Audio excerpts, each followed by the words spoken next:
Hi, how are you? I'm very good, yourself? I'm very good, thank you. I'm going to ask you some questions. Is it okay if you repeat the questions once I ask them? Perfectly fine. So, what made you decide to take this course? I was a media student. Oh, wait, sorry.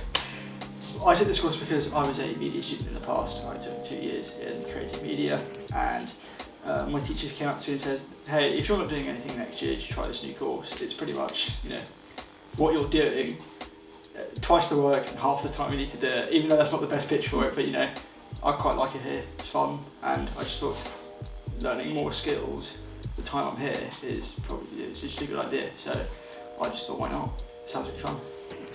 And what is your project idea and where did it come from? My project idea was to mess around with how lighting and like framing and things like that mess with emotions and things. So my end idea is for my exhibition and things like that, I would like to have the people walking around in certain rooms filled with colours and sounds and how they will experience emotions based on their environment. So I want to mess around with kind of lights like these with different colour temperatures on them, mess around with sound and music to really gather an emotional vibe from the scene. So if you give an example of an emotion, how would you then portray that with the art that you're going to use? Sorry, can you say that again?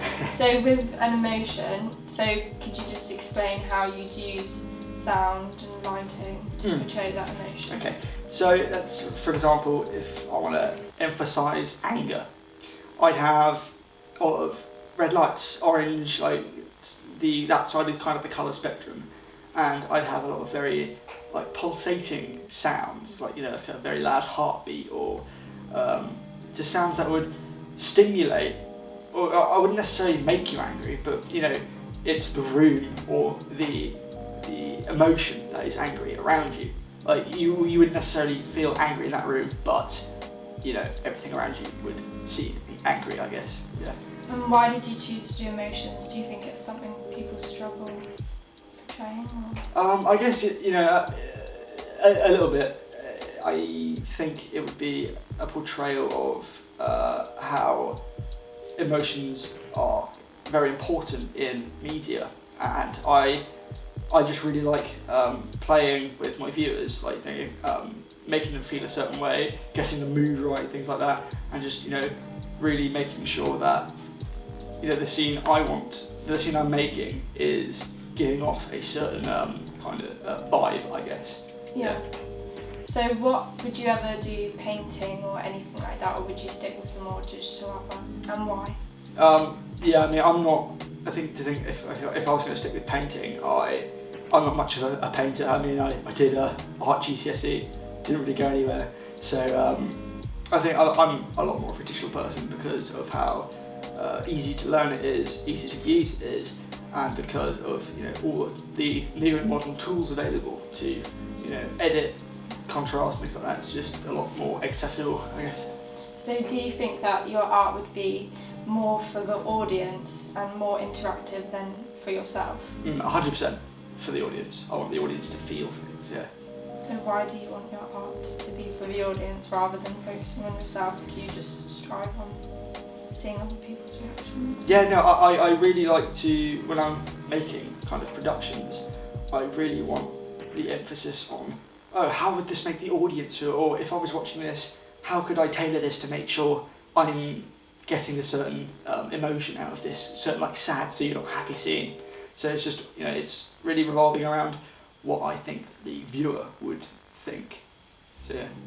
And throughout the year, how do you think you can develop this and experiment with people and the reactions you're going to create? Yeah, I think if I was to experiment with people, I'd sit them in a room, or I'd put up lights as we're doing now, and I think I'd get them to make an expression, or walk around, or I'd take a lot of photos, I'd take a lot of videos of things around me. I'd get loads of props that would stimulate things around the room. So it's not mainly about the actor, it's about everything around it. that makes they all kind of, I guess, play into each other on how things work. So yeah, I would experiment a lot with people. And do you know what you're going to do once you finish this year? Well, I think a lot of this is based on digital stuff. So I like, you know, opening up editing softwares and doing loads of toying around with color wheels, Lumimetri Color from Premiere Pro, things like that. So I really want to become, I guess, just an editor. I know all of this, you know, building up just to become an editor, but I think I just really love just messing around with audio, messing around with lighting and things like that. Post-processing, editing, it's really just fun. And I think if I become like a freelance editor or something, I could really kind of express my, I don't know how you say it, ideas just through my work, I guess. Have you always had an interest in technology, or is it something that you've just suddenly started liking? I've had an interest in technology pretty much since, I guess, 2014 when I got a computer. But I was mainly focused on acting when I was in secondary school. I really liked drama club, things like that. I became drama captain in secondary school, so I was really focused on being in front of the camera and behind it. But I think I've turned that over itself. I like to, you know, do things that make I don't know, I've said that wrong, but I like making everything for the movie, I guess, or the image, yeah. So we might have to wrap this up before this camera dies. I was gonna say.